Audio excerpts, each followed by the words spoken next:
Bănuiești că te-a înșelat. Ce faci acum? Te enervezi, te răscolești, nu mai e liniște. Vrei să știi. Dacă e adevărat, cu cine, cum, îți pui întrebări. Să rămâi, să pleci, să ierți, mai poți avea încredere?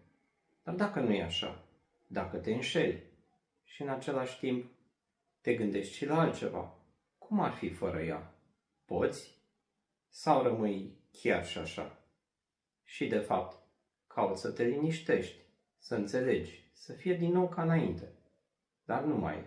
S-a schimbat ceva în tine, în ea, în relație. Și începi să te întrebi, ce n-ai văzut? Ce ți-a scăpat? Când nu ai fost acolo? Dar ce s-a întâmplat? E oare o oportunitate? Poate a ta? Poate a celuilalt? Poate a voastră?